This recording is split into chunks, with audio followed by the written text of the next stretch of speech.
Hi guys, so today I'm going to be walking you through one of my time lapses of a piece that I did a few months ago, and it's called The Third Eye.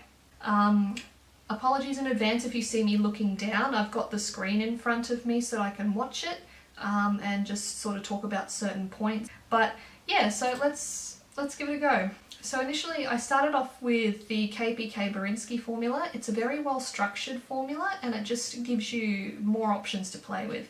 And what I'm doing now is, generally, in order to figure out what sort of base you want, I tend to use a colouring algorithm called Rose Range Light, and it basically just, to eloquently put it, just puts lines around the structure so you can kind of see how the structure sort of flows.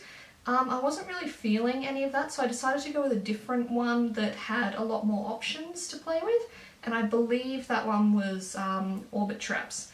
So orbit traps, which you're seeing here, are very good because you can change the shape of them really easily from like what you've just seen, points to squares to squiggles, everything like that. It just gives you more artistic freedom that way. And also too, black and white. Starting out with a black and white composition really does help to give sort of a direction to how you want to go. And I decided that we'll just try it with the squiggles, we'll see how that goes because it just looks cool and we'll go from there. And so got the black and white squiggles, and then I've got one of my all-time favourite gradients, mosaic tiles, that I made from a colour swatch. It was like a colour scheme uploaded on a website, and I just loved the colours and how they bounced off each other, so I got that and I use that in almost everything. It's really boring, but it's a really versatile gradient. And so at the moment what I'm doing is I'm just cycling through different options, seeing what sort of like feel I'm getting from them.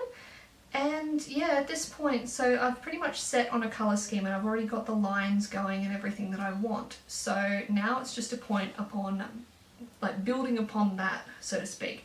So I've resized the canvas, as you can see, and that's one of the things that I love about Ultra Fractal, is because it's a digital file, you can work within different sort of how would you put it? Work within different sort of canvases.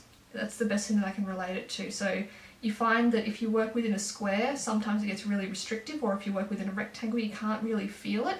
So just resizing the canvas actually does help because it limits your field or expands your field of vision.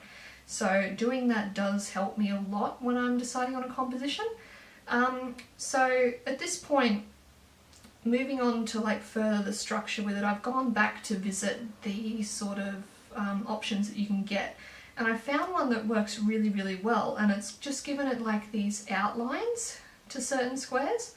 So I've decided to go with that, and I don't really know if I want to revert back to the whole colour, if I want to have a predominantly white image with a little bit of colour, or if I want, you know, just a colourful image. And so I'm circling through all of these different blending modes for each individual layer. And I eventually come across one, I think, oh, that might work. So now I've got to reposition my composition, decide on what it is exactly that I want. And so yeah, here we go. I'm cycling through and I stumble across the subtraction blending mode, which basically means if you've got a black and white image, it will invert those colours, but if there's any colours behind them, it will invert them as well. So that's why you're seeing the blues and the whites when in the background there's like some oranges and greens and yellows and all of those like earthly colours, which ended up working in my favour. So that's why I cycled through and I found this composition and I really, really ended up liking it. Now it's just the point of where I can just add texture. So forgive it if it gets a little bit glitchy here. The computer does sometimes have trouble processing the textures because there's just so many sort of like iterations that it has to go through in order to project that as an image, as like a texture. So it can get a little bit slow for the computer, but yeah, I'm just literally cycling through textures now. A couple of these textures I have gotten off of DeviantArt and by two people. I will link them in the description because I do use both of their textures quite often, but I do try and change it up a little bit because you can't just like take and put and say, oh, pretty, you know, textures, that's good. So it's all about changing it up to make it your own. And so if ever you're going to try that, I highly suggest, you know, editing the textures that you get because it is a form of stealing. So anyway, now that the texturing is done, you can see the final image. If you want in-depth meanings, let me know, but that's pretty much it. Okay, so let me know what you think, and hopefully this was interesting for you to have a feel, have a play with. Alright, thanks guys, see ya!